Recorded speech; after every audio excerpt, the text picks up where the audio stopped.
Welcome to the Young Lionz podcast and talk show. This is your host, AC Cordelll. Thank you for joining us today. Welcome in my guest, NFL All-Pro football player who used to play for the Jacksonville Jaguars and New York Giants and also the Buffalo Bills, my longtime good friend, Mike Hollis. Also like to welcome today attorney at law here in the Detroit, Michigan area, also a good friend of mine, Shaun Mansour, and a local business owner, a good friend of mine, Chris Bacho. So our topic today on the Young Lionz podcast is going to be CBD and marijuana. This is a hot topic that's in our nation right now for medical uses, for recreational uses, and I wanted to bring in some guests today that have a lot of education and information to share with us on this topic from a professional standpoint, from a legal standpoint, and we'll even address it from a religious standpoint. So enjoy our conversation today as I bring in Mike, Shaun, and Chris on the Young Lionz podcast today. With cannabis is you got the hemp plant on one side and you got the marijuana plant on the other side. And with the hemp plant, it's the hemps grow naturally high in CBD and very, very low in THC. And with the marijuana plant, it's not the opposite, but there's a lot more THC obviously in the marijuana plant and not a whole lot of CBD. So that's what I can tell you about the CBD in general. Awesome. Shaun, you have anything you want to throw in on that? No, I think I agree wholeheartedly. Awesome. Well, then, here's my next question for you guys. What is the difference between CBD and marijuana? The difference in the effects is obvious. Marijuana tends to get people high, and CBD, in the way that Mike's described it, is going to give people more of a nice, I guess, body buzz. Mike, maybe not even as much. It's not even a buzz at all. Yeah. If you guys are familiar with the endocannabinoid system, which I'm probably jumping ahead here, but we as humans, every one of us have what we call the endocannabinoid system. And it was discovered about 10 years ago, but not until about 3 years ago did we realize how important it was for us as humans. And what it does is it's the largest self-regulatory system in our bodies. And it is responsible for homeostasis. And that is just a fancy way of saying our body's natural state of well-being. So when people talk about the effects and things that CBD is good for, I get three common things like, hey, I sleep better, or my anxiety's better, or my pains and aches are gone or diminished. But what they don't realize is how much more that actually CBD is doing for them. I see. Wow, that's news to me as well. Well, and I think some of the things that I've learned along the way is the difference between the two is the Delta 9, and that Delta 9 being that THC. which is going to be the hallucinogenic part of the drug, which is going to give you that feeling that most people get when they smoke marijuana. I'm just trying to give our listeners an idea of what the difference is, because I have a lot of people who will contact me and say, listen, I heard that CBD is good for medical purposes, and I hear it's not marijuana, so it's safe to use. So I think that we can see that there definitely is a difference, but I wanted to address the fact that it is part of the hemp family, and which is also part of the marijuana family. Is that correct? Yes, absolutely. And one thing I'll throw in there too, not a lot of people realize this, and I didn't either until I did a lot of research on cannabis and so forth. But a lot of people realize in the late 1800s and early 1900s, 85% of all the medications that were made for us humans was made from hemp. Yeah. Shocking, huh? Yeah, I read that. Startling. Yeah. Information that really buzzed me. No pun intended. When listening and reading that information was pretty obvious that it's something that's been in the works for a long time. It is all natural. It's a God-made plant that's an excuse that a lot of church people would use. Hey, God made it, we can smoke it. If God made it, we can use it. And I'm a firm believer that if it's something that's growing and it can be used and it can help us in any way, shape, or form, then it's something that we need to check into. So next question for you. What is the method of using it? And we're referring to the CBD at the moment. So, Mike, why don't you chime in right there? What are the different methods and ways that you can use CBD? There's a variety of different ways that CBD is taken. There's an oral applicator that we have from our company that we sell. We have the oils. There's gum, there's coffee, there's tea. There's a lot of infused items now these days that are putting CBD in them. But again, it really is, on your, topical. We have a topical cream. There's a lot of different ways of taking it sublingually with the oil, with the oral applicators. The oral applicators are really more for like a pasty material. It's a thicker material, but it definitely, you put it on your tongue sublingually and take it that way. But again, when people talk about, I tried these gummies, and I'm like, I'm not sure what a gummy. I mean, I am sure what a gummy is, but when I think of gummy, it refers to me more like a marijuana gummy, like something that's going to make me high, but or edibles. When you think of the word edibles, you think of marijuana, and gummies are marijuana. Right. But we have a ton of different ways of taking the CBD, mostly in the oils and capsules and oral applicators. So let me ask you this: by injecting or having a gummy, so to speak, since we're talking about gummies, infused with CBD, does that take away any of the effects of the CBD by having it as opposed to like a tincture or to be able to smoke like the leaf? Yeah, I think the sublingual tinctures and then also the smoking, those are the two quickest ways of getting CBD in the body, and probably the most effective ways. When you swallow it or ingest it, it will take a little bit longer, obviously, and it might go through your system a little bit more than it would sublingually or through your lungs. So those, yes, you're right. Those are the two most effective ways of taking it. Okay. One of the other things that I've also seen is capsules, where they've taken capsules now. How is that as opposed to comparison to taking a gummy? Capsules can be defined a few different ways. I mean, I can make my own capsules with the oral applicators that I have from Canaway, the company that I'm with. But with capsules, it could be a CBD isolate that's put into a capsule. It could be anything really. So capsules are kind of, other than just the means of taking them, by swallowing them. Again, going back to my process about how it will take a little bit more time, obviously, to get into your system, and it may be digested a little bit more than it would be sublingually. Well, for example, I had somebody message me when I brought this conversation up a few weeks ago, and their message was, "Is there a way to take it without smoking? Because I don't believe in smoking anything like that." And I don't see what the difference is, but yes, there are ways of taking CBD, and we'll also address marijuana here shortly, different ways to take marijuana.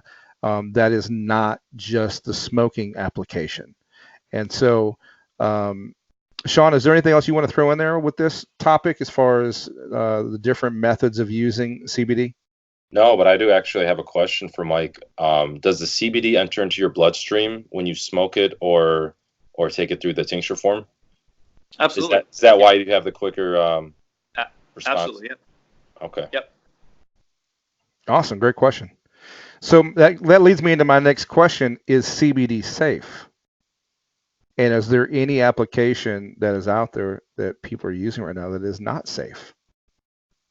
Mike, you want to take that one? I don't believe so, other than the smoking, and maybe you think of these vape pens and what kind of chemical reaction are you getting when you heat it in a form like again, those oral applicators that we have are probably the best way. We do also have a CBD isolate that's just basically CBD in coconut oil essentially. So those are obviously the safest ways of taking CBD products.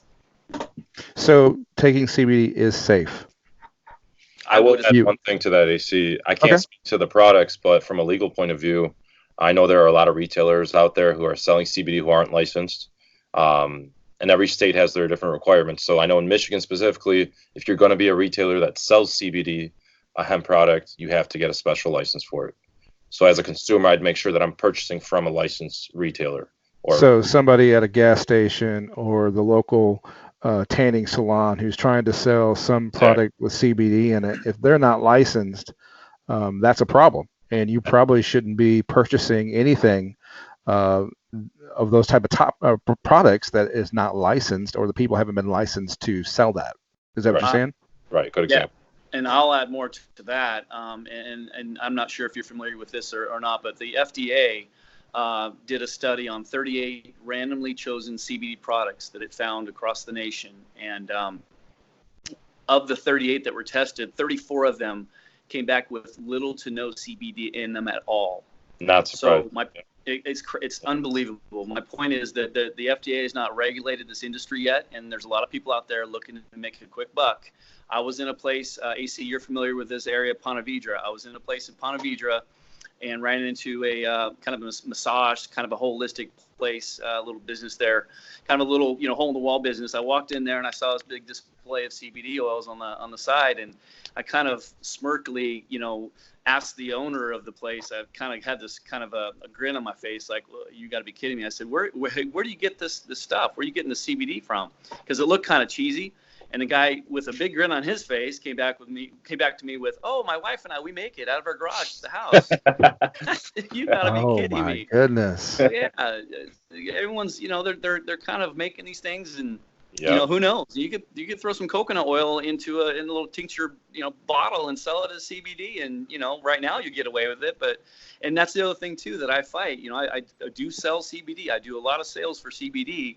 And I do fight this stigma of people saying, well, a couple, of course, well, is it marijuana? I don't want to get, high. And that's one. But the other one is, well, I tried CBD. It didn't work. And that's when I say, well, did you realize the FDA did a test on 38 randomly chosen products? And so there's a lot of unethical people out there, and it's just a shame. So, and this may be a good question for Chris if he is available, or either one of you. But what is a way for us to find out when it comes to some of these manufacturers or companies who are selling the product? What is a way for us to find out if it's legit? Is there a way to find out? Is there a way to find out if the product is legitimate? If you want to talk about it, come on in. So the question is there a way to track or find out if the product is legitimate, the CBD product that you're selling? Who's regulating that? Mike spoke on a little bit about the FDA. They're starting to crack down on it, but how do you know? For example, if I wholesaler, I was in Kroger the other day getting a prescription, and they had a display there next to the drug department, and it was a display of CBD products. Now, I know you personally, and I know that you offer CBD products in your business, and I know that you research who's legit and who's not.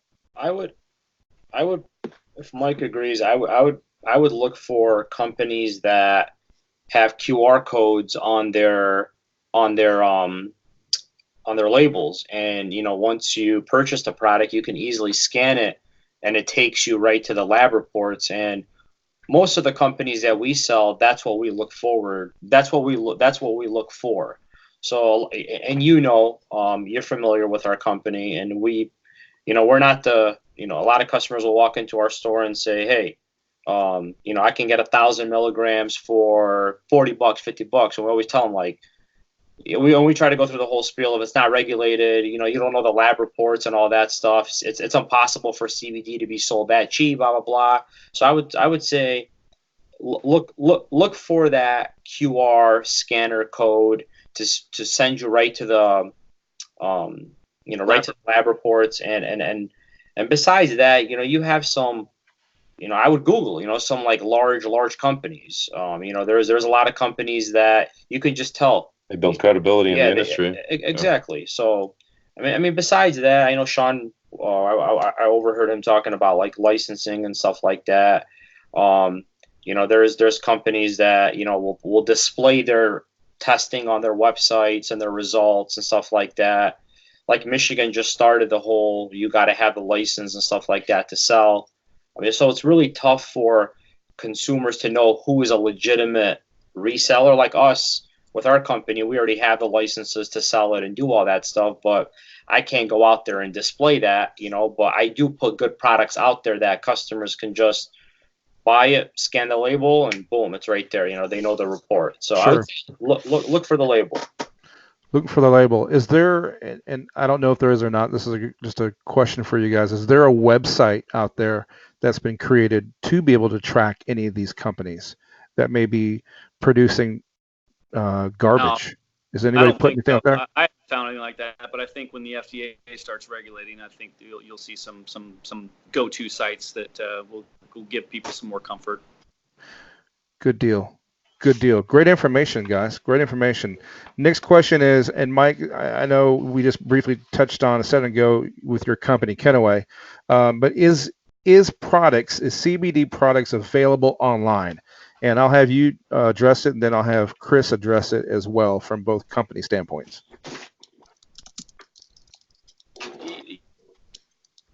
Canada is in all 50 states and 35 other countries selling their products. And primarily the reason is because it's made from the hemp plant, and you're not going to find any more than 0.3% THC in any CBD products that are made from hemp, because hemp will not grow any more than 0.3% THC.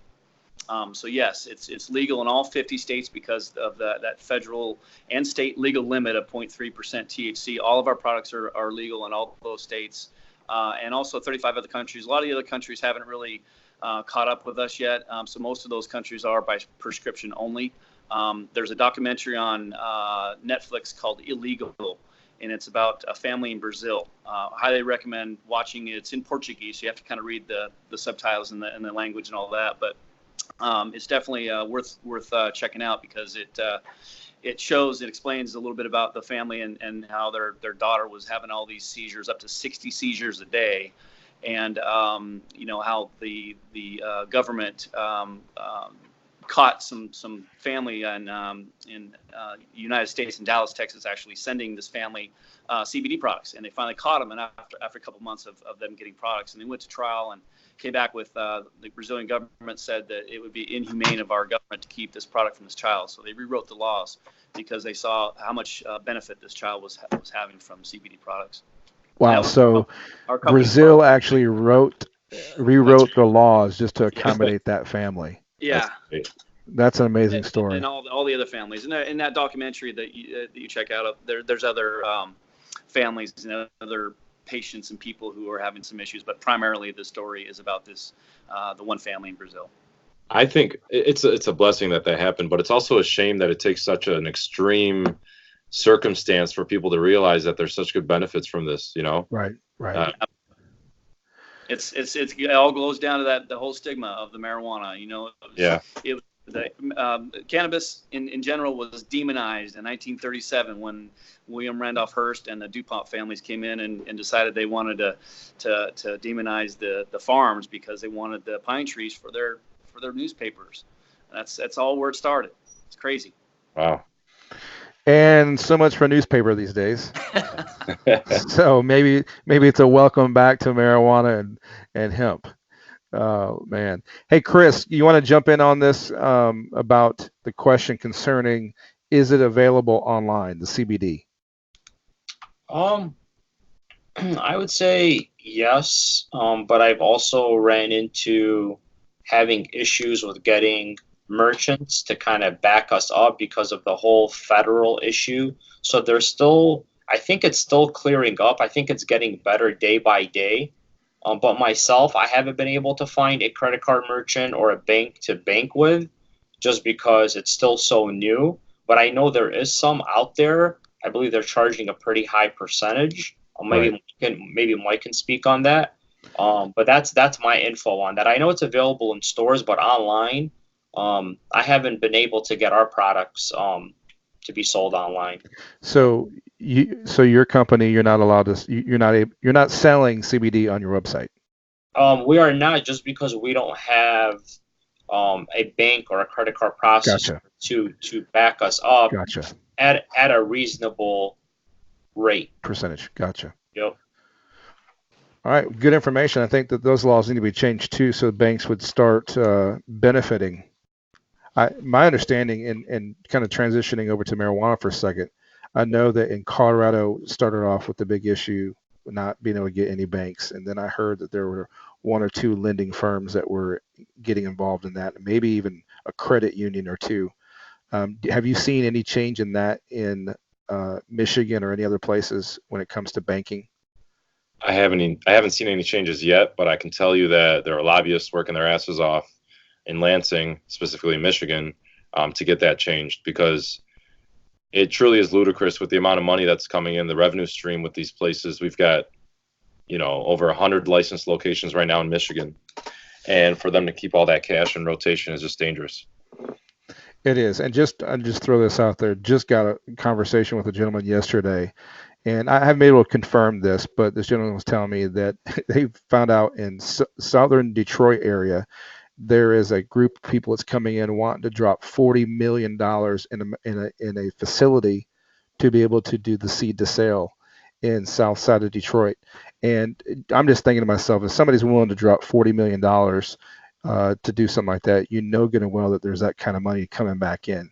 Some bank in the Detroit area and in these other states and around this country are going to wise up to this before too long, and hopefully Young Lionz will have a little bit of a voice in that.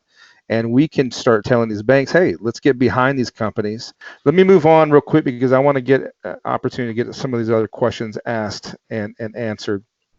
I want to talk about the benefits of CBD. We've talked about, the beneficial part of it from a business standpoint, but let's talk about it from a healing standpoint. Now, I have friends and family that have dealt with cancer, dealt with leukemia, dealt with different serious health effects that have tried this product, CBD, and seeing a difference. And when I see that and I hear the testimonials of some people that I know personally, not just somebody I'm seeing on a YouTube video or hearing about it from third or fourth hand, I'm knowing people personally. That speaks volumes to me when somebody tells me that the doctor keeps taking them further and further off of their medication because of the CBD that they've been using and the effect that it's having on them physically. That speaks volumes to me. And so I want to talk about the benefits. And I mentioned to you guys pre-call about a website that I had looked up, and I want to bring that up to our attention real quick. And Shaun, I don't know if you brought that up on your page or not, but it was the marijuanadoctors.com, and they cover marijuana and also CBD. And I was looking at where they are mentioning the benefits or the conditions. And I'm looking at this, and from Alzheimer's to autism to bipolar disorder, cerebral palsy, Crohn's disease, diabetes, cancer, back pain, asthma, the list goes on and on, lupus, migraines, muscle spasms, Parkinson's disease, and the list goes on and on of what people and what different doctors are saying that the benefits of CBD and also marijuana are having on the physical ramifications of people that are taking this product. And let me just clarify that the CBD and the marijuana that are helping in relieving them of these issues, I would say. Not that it's causing the issues, that it's relieving them of those issues. And I keep looking at this list, and then online, just the different lists that I see. How in the world, and this goes back to something that Mike said earlier, back in, I guess, maybe the 40s, how in the world did America get away from using this product if it was proven, 80 years ago that it worked and everybody in America was using it? How did we get so far away from it to the point where now it's taboo to even talk about? What in the world's going on? Somebody shed some light on this for me. Big Pharma. Yeah. You got it right there. I mean, we have a problem with agriculture in our country right now because farmers have issues. Why can't we get farmers growing this and fix some of this problem on both ends? And again, that's just me speaking off the top of my head. I mean, there may be more issues than that, but I'm just saying, why in the world can we see the benefits for all these years, rip it away, make it illegal, and people are sitting in jail? Don't get me started on that. We'll get to that one in a minute. Because I have an attorney that I want to ask some questions about with that. But when we look at all the benefits, Mike, when I look at all the benefits, and I'm reading here people that have testified, given a testimony of what CBD or even marijuana has done in benefiting them physically, why isn't this becoming something bigger than what it already is right now? I know CBD is made a comeback, making a big deal. People are starting to get more involved in it and get more education, which is exactly what Young Lionz is about today, trying to get people educated in it. But why in the world are we not seeing a bigger outbreak? Why aren't people, I would say, outraged that this stuff was taken away from us 80 years ago and is just now trying to make a comeback, and we're getting fought over it by the FDA and the government. Anybody want to take a jab at that?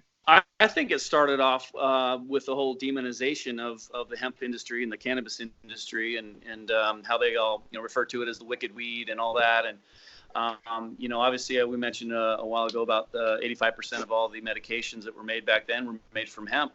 But I think what happened since that demonization, I think there became this big stigma, and that's all that we knew as kids growing up. We just knew that, oh, marijuana's bad, don't touch it, and also and along the lines with why I think people didn't realize how good it was for us.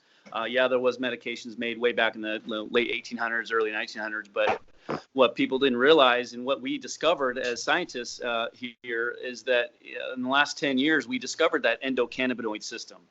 Nobody knows a lot. Every time I talk about CBD to people, I always ask them, are you familiar with the endocannabinoid system? And this is why all that list that you just mentioned, that's why it's so long. People come to me with problems. I have anxiety, I can't sleep at night, or I have aches and pains. Those are the three most common things that people talk to me about when they refer to CBD.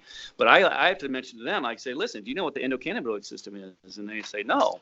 I say, it's just, that it doesn't, that you don't understand how good the CBD is for you because you don't understand what the endocannabinoid system is responsible for, which is most everything that our body is doing. So the natural state of our well-being, that's what our endocannabinoid system regulates. So that's why it's so good for us. And that's why there's so many benefits from CBDs because of that exact system. Chris, you want to jump in on this one? Yes. I would agree with everything that he's saying. Honestly, it's But why is it? Why has let's just talk about America right now because we live here. But why has America in the past 100 years just taken this product, this natural grown product that God put on this earth for us? Why has our country taken it and just removed it and made it taboo and in a lot of ways made it illegal?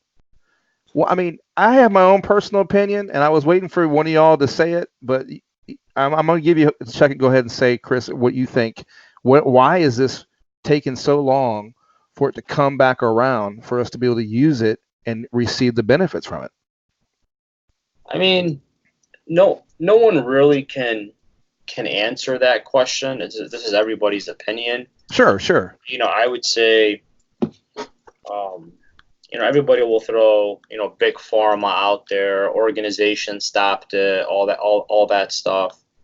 But in reality, I don't know. It's kind of like confusing, you know what I mean? When you really think about it, it's a plant. It's not like something people are, in their basement whipping it up. It's not being manufactured. Exactly. It's grown on earth, just like how lemons are and oranges are. So it's a question I can't answer. And it just, like you said, it took us 80 years to fight for it, to get it back. So I can't answer that, honestly. It's something maybe I don't know if anybody can answer it. You know what I mean? It's really tough. So, Shaun, let me ask you, and you're dealing with this on a legal standpoint, and you're in the courtrooms, you're seeing the protesters, you're seeing the people that are coming against it.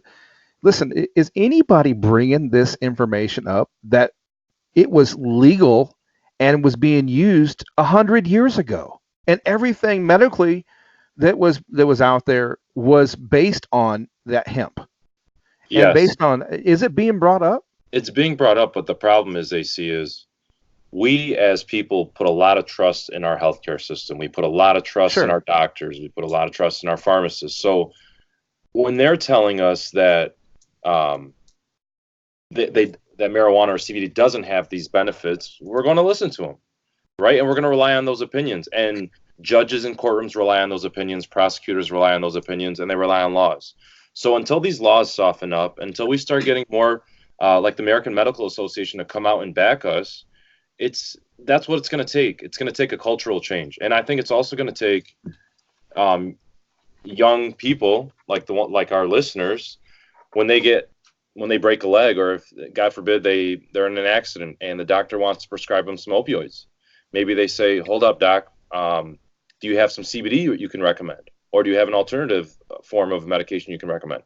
I think it's going to take a culture. It's going to take us as a people to stand up to it, because the doctors are profiting off this, and the healthcare industry is profiting off this, so they're not going to voluntarily give up, right? Well, you brought up a great bit of information, and I want to share this today. This happened today. I went to see my doctor. Chris knows I've been dealing with some high blood pressure issues, and I went to see my doctor today for a follow-up check today. And while I was there, I asked my doctor, and I'm not going to mention her name or anything like that, but I asked my doctor, I said, "Listen, I did some research, and I want to know what you think about me using CBD for high blood pressure." And she said, "Oh, I think it makes your blood pressure go higher." And I was like, well, that's interesting, because everybody who sells CBD, one of the biggest things that they say is it's for anti-anxiety and it's to chill you out. So if you're getting chilled out, how in the world is your blood pressure going up? And this is me, not, I'm not a doctor. I have no idea. It's just me inquiring. And so I started digging around and started asking her questions. There's another product, and I'm not going to take time to talk about it on this call, but maybe we can get another call, Chris, and talk more about Kratom. I even brought up the product Kratom to her today, just because I wanted to see. This is exactly what she said. "I don't know anything. I can only require to you or ask you to take the stuff that I know anything about." And I said, "So what you're saying is just because you don't know anything about it, you're not willing to investigate it or to even prescribe it to anybody?" And I told her, I know people that go to doctors, and doctors have recommended that they use, either CBD or marijuana. And I said, so I'm just curious, is this because you have somebody else in your pocket that's telling you you can't recommend this? And her eyes got about this big. And she knew exactly what I was talking about. And she just quickly got off the conversation. And I told her, I said, "Listen, I'm not trying to bust your chops. I'm just really curious, because here's a product that's been proven for all of these years. And you're telling me as a doctor, you know nothing about it." So she got on her phone and on her laptop while I was in her office and began to look this stuff up, and found out that CBD actually was really good for high blood pressure. She said, "I'm not going to recommend it, but if you take it, it's probably going to be okay for you." I'm gonna throw something else out there too, and this is probably going to infuriate you guys too. Did you know that there are twice as many more studies done on the cannabis plant in general than there are on was it hydrocodone, Cordelll, and Tylenol combined? Okay. Why is that? It doesn't surprise me at this point. Those chemicals, they want to know what's going on with the cannabis plant, and they're studying it. It's crazy. It's ironic that you say that, because most of the politicians, officials I talk to always say, "We need to look into this a little more. We need to do a little more research." And I'm like, We've devoted millions of dollars in the research into this. And that gets back to my point is, if we were using it 100 years ago and it was fine then, why in the world is it such an issue now? And I think we obviously all have our opinions, but it actually has to do with money. It has to do with the pharmaceutical company and politics, and the list goes on and on and on of what could be involved in this. But bottom line is, it is making a comeback. And I think you're absolutely right, Shaun, when you said it's a culture change. And I think this generation that we have right now are the type of people that are looking for change, and in all different areas. And so this could be that generation that we're in right now that can help transition us. It's funny to say it, but to go back to the way it was 100 years ago. I mean, it's like we're going back to our roots, and people don't want to think of it that way, but that is exactly how it is. Well, listen, this is a great time to transition into the marijuana segue. And is a question I get from a lot of people, is cannabis a gateway drug? I'm going to go ahead and I'm going to shoot this at you, Shaun, if you'll want to go ahead and tackle this one.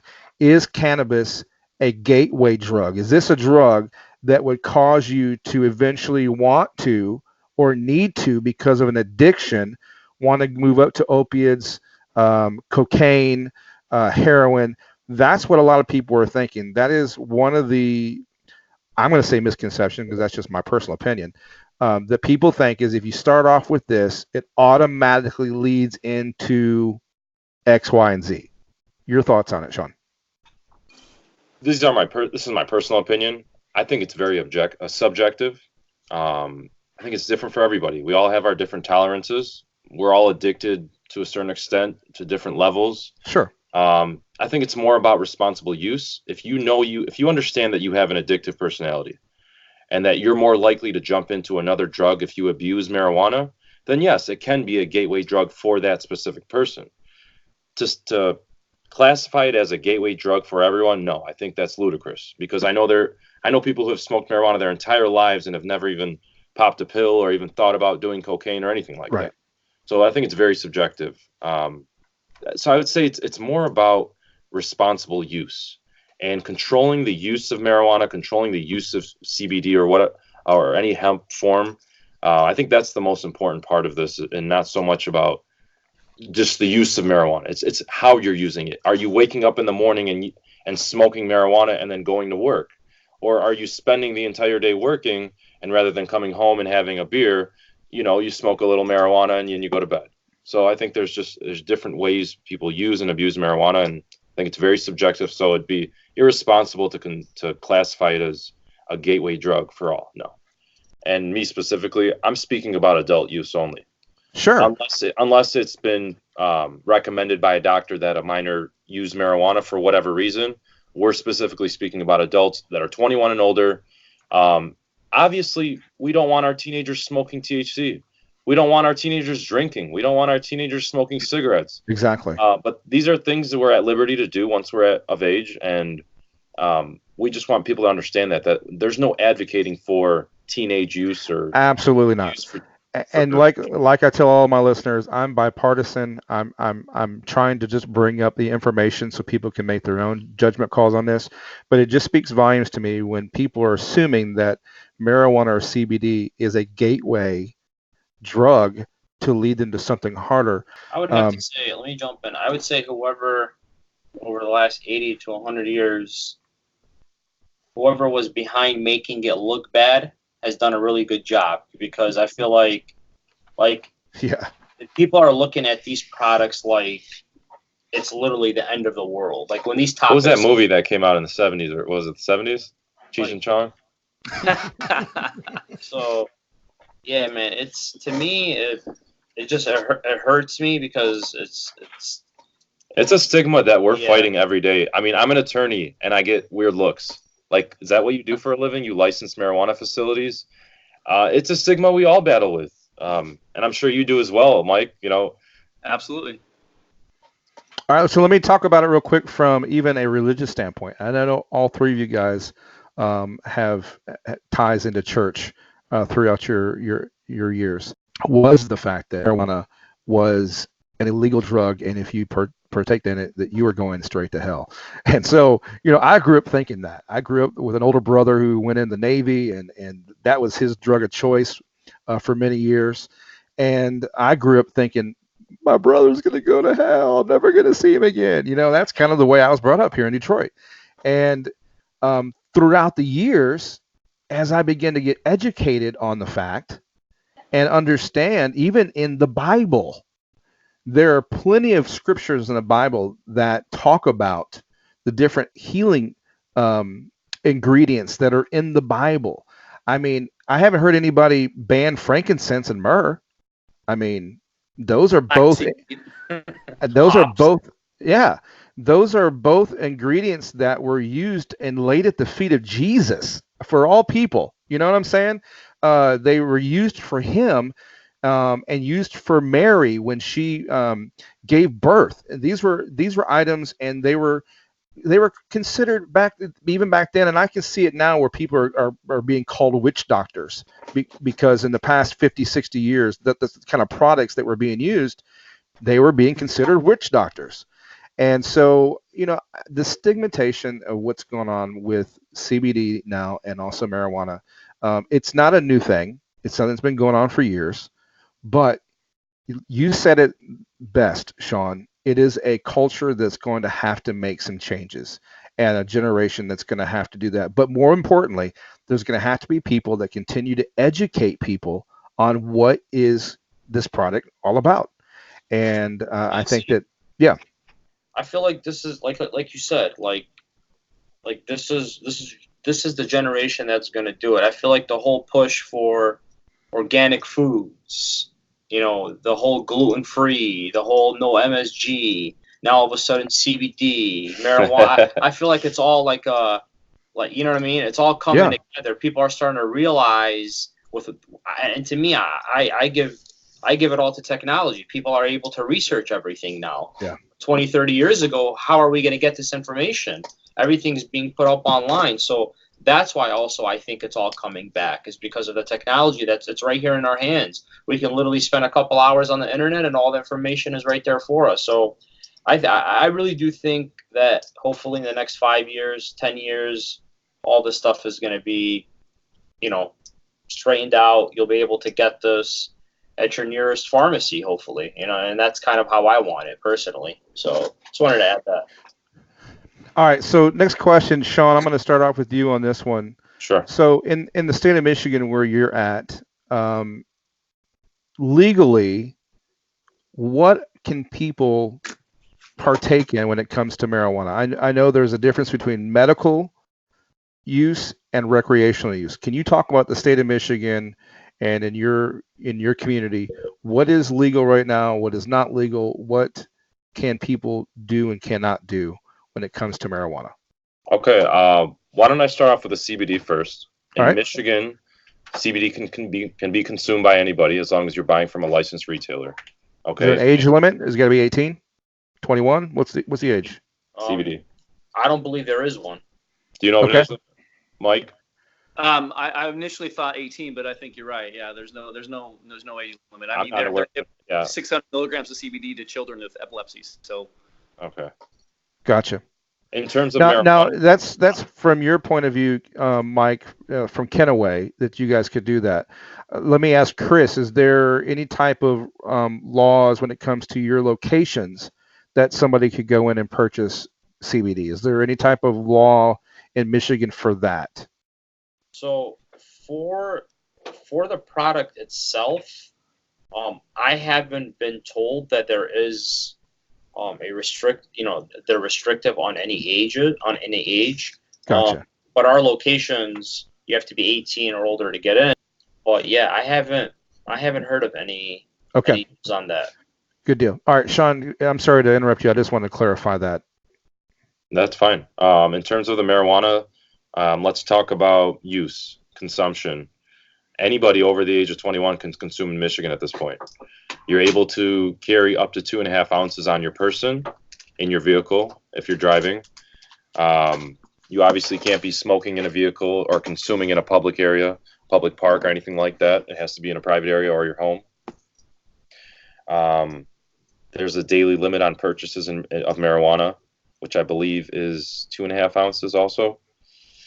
In terms of the facilities, we have licensed facilities. We now have licenses for medical marijuana facilities. Although the state allows recreational marijuana, we don't have recreational license yet. So we do have medical licenses for dispensaries, cultivation centers that grow the marijuana, and the processing centers that process the concentrated material. It's a rigorous process getting licensed, and that's part of what I do, is licensing individuals or companies for one of those licenses. And what's even more difficult is getting a municipal license from your local municipality to allow you to operate in their town. So we also have caregivers in Michigan under the 2008 Act. Caregivers are allowed to sell to their patients, so that's still going on right now. Caregivers are allowed Can you explain that a little bit more in detail? What is a caregiver in your definition?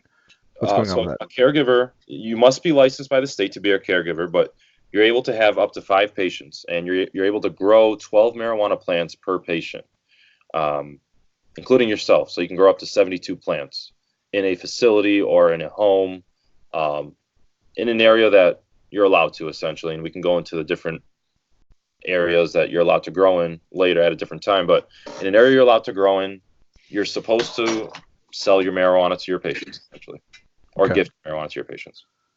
So when we say caregiver under these circumstances, it's not somebody who's medically a caregiver that goes into a home and takes care of the patient itself. It's somebody who is just growing the medical marijuana that is able to sell it to a certain amount of people.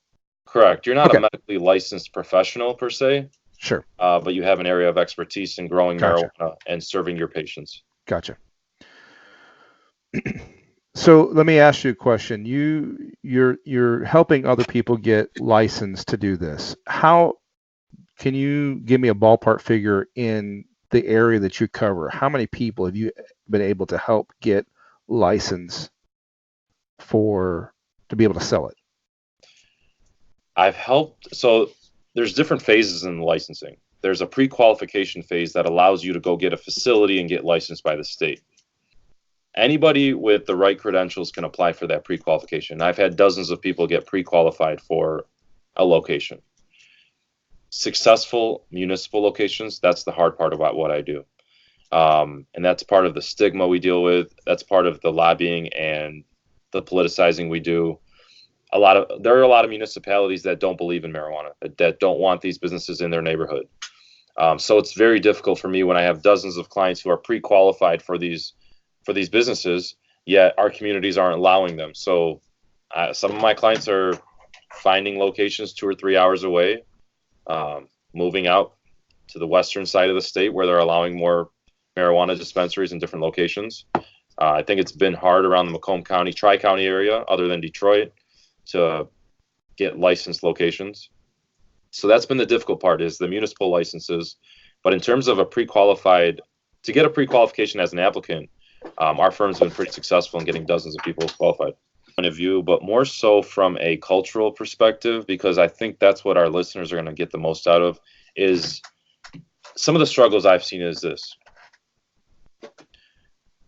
When you go to city council meetings, for instance, most of the people that show up are over the age of 50. And most of the people that show up don't have this idea of marijuana as a bad drug. And when a municipality is trying to be progressive and is trying to make a decision on this, and these people show up in masses, it makes it feel as if they are the majority of the community. But they're just a small, tiny percentage that's really loud, and I want our young listeners to understand that we need to start coming out. We need to start mobilizing. We need to start talking to our officials. We need to start educating them. I mean, I've talked to mayors who don't even know the benefits of marijuana, don't even know the first thing about marijuana. And we expect them to make a decision so big in that they're going to allow licensed facilities in their town. So I think education is huge. Like I said, us as young people and even as older people who understand the drug in a different light need to educate the rest of our community. You brought a good point. So let me ask you a question. How many of those mayors are researching the pharmaceutical products that are coming to a pharmacy that they are proving to be built in their jurisdiction? You know what? They don't bite on that bait, AC. They don't? Okay. They don't. You know what they go with? From what I've seen typically, 2 wrongs don't make a right. So they demonize marijuana, they demonize alcohol, they demonize the other drugs, but they say, it's 2 wrongs, 3 wrongs don't make a right. It's one of those things where it's just another bad thing to bring into our community. And we obviously don't look at it that way. We obviously look at it as, a healthier, better alternative. But and from an economic standpoint, I also have a lot to talk about. I won't speak on it now, but there's a lot of benefits it provides economically speaking. It's going to bring jobs to a community. It's going to redevelop sites, redevelop old buildings in towns. and it's going to drive traffic. It does a lot of great things for. I've been to Colorado a couple of times. I think it's done a lot of great things for Colorado. It has. I've been to Colorado, to Denver area specifically, and has done amazing things in that city. And they have talked volumes about the type of revenue that community and that city has brought in because of their sales. I'm 100% agreement with you that until these people are educated and they have knowledge on what's going on, and go back to what Chris said, in today's technology that we have, the information is there. We just got to figure out a way to get it in their hands. And once they can get that information in their hands and they'll take the time to look at it, the facts speak for themselves when it comes to this. And then, actually going back to what Mike said, 100 years ago, the facts were this is what they used 100 years ago for medication. So when they start seeing all this, I'm believing that, and just I hate to use the word faith in this perspective, but have faith that these guys are going to see the truth in what's been going on, and get educated and get into the situation where they're understanding more about what you guys are presenting to them. Mike, or AC, I want to say I really appreciate the fact that you, coming from a religious institution, is having this discussion, because I grew up very Catholic, and in my church community, marijuana was viewed like cocaine. Chris can tell you the same. He grew up in my community. My parents viewed it that way. It was looked down upon heavily. And I'm glad we're able to have these conversations, because it's really difficult to speak to somebody who's believed for the last 30 years of their life that this is a terrible, terrible thing. It's almost like asking them to change their religion. Right. It's a really hard task to get somebody to do. So, like I said, going back to the cultural movement, we got to get the young people together to have this certain mindset, the certain way of thinking, that we've got to be more open-minded about this. We've got to research the benefits even further and be open to this. Well, I'm probably going to take a hit for this podcast, and I probably will lose some listeners because of the topic. But I'm also believing that I'm going to gain a whole lot more, because we're actually just speaking truth. And that's one of the things that Young Lionz has done, is we just want to present topics. Not just that. I mean, we talk about a lot of other things. That's the kind of thing I want to do, is I want to bring awareness to people that, whether it's CBD, marijuana, whether it is, an organization that's helping people that's dealing with depression, whatever it is, that's what we want to do, is talk about the topics that people don't want to talk about, that have been taboo, especially in the religious sector. Like you said, it was looked at as if it was like cocaine or something like that, or heroin. And like I said, when I was a kid, I thought my brother was going to hell because he was smoking weed. And so these are the misconceptions that have been put upon a lot of people for years and years and years, going back to probably when Mike was talking about when they started taking it away, and when that got deemed as something that was horrible and devilish. So again, we just want to take the opportunity to present this. And again, I try to be bipartisan when it comes to this stuff. I want to be able to have people to express their viewpoints and their ideas, but also bring truth and education to every topic that we bring on here for Young Lionz. Mike, I want to go back to you real quick. We've just got a few more minutes left in the podcast, but I want to go back to you and talk about Kenaway. Can you just talk to us about Kenaway and how people can get informed about Kenaway, what they could do to be involved? And then I'm also going to talk to Chris about some of his business ventures, because he's got quite a few, and what people can do to be involved in that too. So, Mike, take it away. Okay, thanks, AC. Kenaway essentially is one of 15 subsidiaries of Medical Marijuana Inc.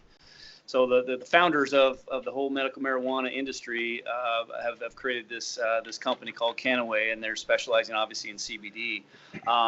We obviously have a ton of products, and we've been around a while. I have a company of firsts. There's a lot of things that we've done first. We've been first to market for a lot of things. Kenaway Pros with a K. KenawayPros.com is the website that you can find some information on me, and then obviously there's links in there to take you right to the Kenaway website. That's about it. So, Mike, Kenaway, as far as different products that you guys have, talk to them about you're referring to earlier as it being more of a network marketing opportunity? Yeah, it is direct sales, and you know, we ship in every state, and like I said, there's 35 other countries with Canaway products, and then most of those other countries are prescription only. But yeah, it's essentially it's very simple. Anybody like you know, it's funny because people ask, well, is it legal in Idaho? Like, you know, I have relatives in Idaho and Washington State, and I'm like, yes, Dad, they're legal in every state. So, you know, one of those older people that just doesn't Sure. understand. Mike, I'm looking at your websites right now. This is beautiful, man. You guys did a beautiful job with the company, and the branding is amazing. Yeah, thank you. Yeah. Absolutely. Yeah, so, you know, Canaway's been around for about 4 years. Medical Marijuana Inc. has been around for about 10. So there's a lot of things that we associate to as far as a company, and we've been around a while, and there's a lot of credibility and ethics with our company. And I think Chris was talking earlier about the QR codes. We were now putting QR codes on our things where all of our products have been triple lab tested and everything. So you'll find obviously the lab results on the QR codes from the products that we have. So there's a lot of credibility. And like I said before, when the FDA starts stepping in officially and regulating this industry, you're going to see a lot of those companies that are not credible or can't hang. You see a lot of them disappear because of their lack of ethics and standards that they need to have as far as when this is going to be becoming a worldwide, you know, thing. So a lot of good things happening. Awesome. Hey, Chris, real quick, I know that with your business, with your company, you have a whole lot of other products that you guys sell besides CBD. But can you just talk about the benefit your company is, has in being a CBD provider? We are located in Southeast Michigan, and we have transitioned into other products like CBD, transitioned into essential oils, transitioned into kratom. So now our company is called the Vapor Shop, pretty much Smoke and Alternative Plus. So we're a big believer in pretty much the alternative option, not just the pretty much the heavily marketed option. So again, we pretty much sell all the alternatives to help customers. Awesome. Well, we've got that. And Shaun, if you want to go ahead and just share your business real quick, I want to give you an opportunity. If there's anybody that may be in the Detroit area, Michigan area, or maybe anybody that's listening around the nation that maybe just has some questions, legal questions that you may be able to direct them or help them. Talk about your law firm real quick, just so we can make sure everybody knows that they will be dealing with somebody who is credible. Thanks, AC. Appreciate that. Yeah. My name is Shaun Mansour. I'm an attorney out of Detroit, Michigan. Not specifically Detroit, but I'll say that for our listeners who are listening outside of Michigan. What I do specifically is marijuana licensing. So I help people, individuals and or companies get licensed at a state level and also at a city level or a municipal level. People who are looking to get licensed for dispensaries, for instance, or a cultivation center or a concentration center. I've also helped people get licensed for testing facilities, not necessarily for CBD, but for marijuana testing facilities.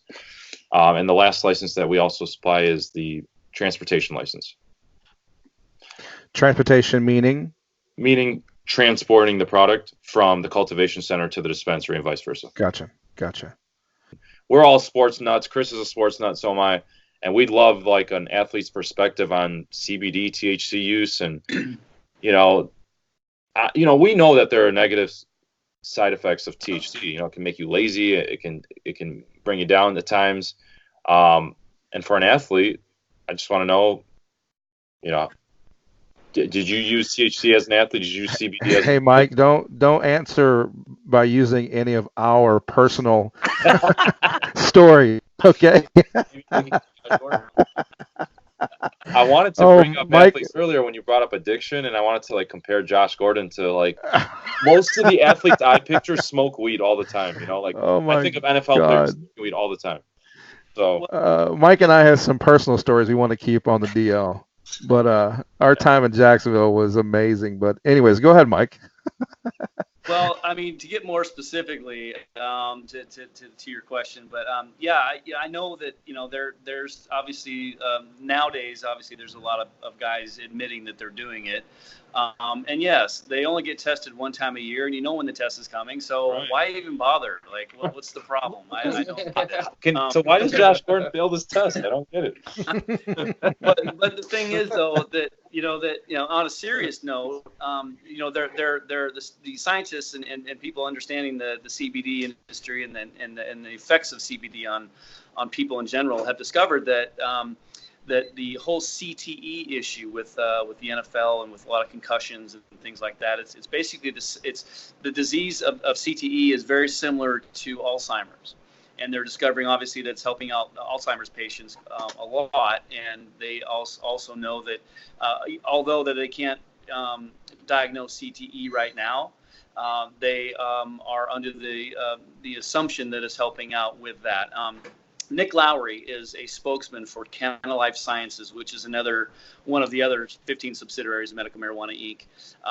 Nick Lowry from the Kansas City Chiefs field kicker? Nick Lowry. That's who got me involved in Canna, actually. So he is a spokesman for Canna Life Science, and he's also a very, very big advocate of CBD in the NFL. And he's at every NFL meeting or any sort of Hall of Fame. Like he's been in the last couple of Hall of Fame ceremonies.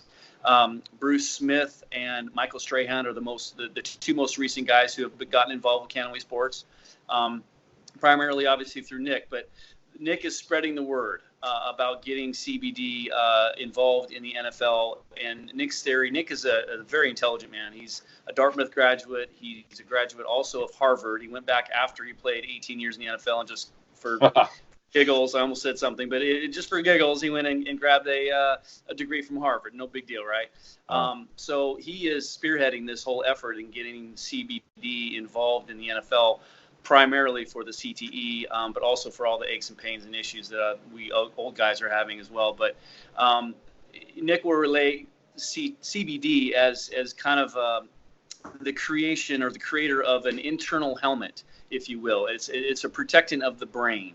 And they have discovered that the people who have been taking CBD have had less significant injuries with concussions in a bunch of different sports. I think they did it in soccer.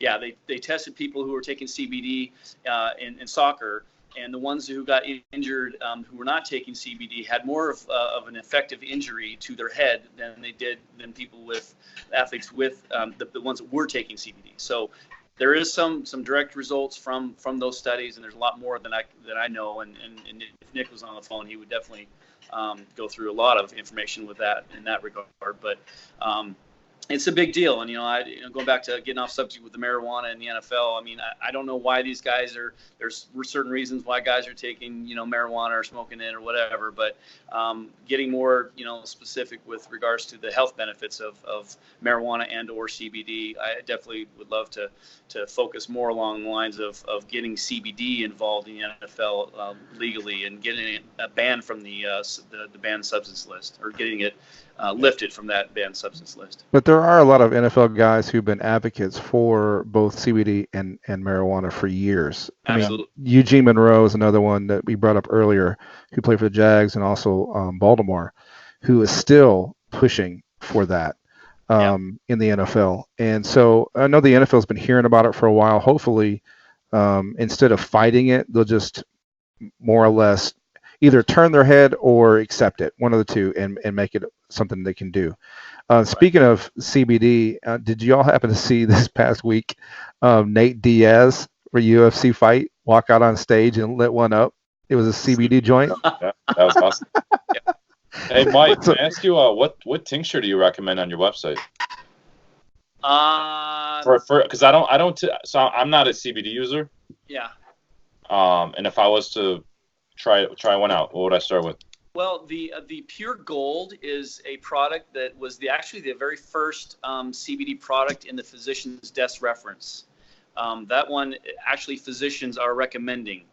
It's very difficult to get into that guide, but the Pure Gold CBD is the one I was referring to. And if you want to get some stronger ones, our Gold oral applicator is the strongest CBD product we have. I think it's got 3,600 milligrams in the entire oral applicator, and it's about 120 milligrams per serving. So that's a very potent one as well. And the other oral applicator is just the premium oral applicator. It's basically, we refer to it as green oral applicator, but that one is very earthy. It's the closest thing you can come to from eating a hemp plant. And they recommend that you keep it in the refrigerator because it is live plant material. You're not going to find that in oil. Okay.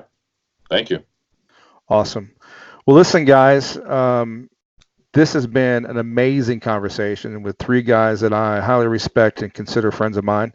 I think that you guys have shed the light that was needed.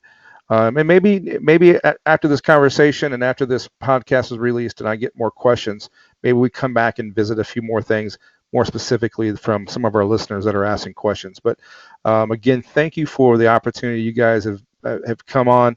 Mike, thanks for joining us from Jacksonville, Florida.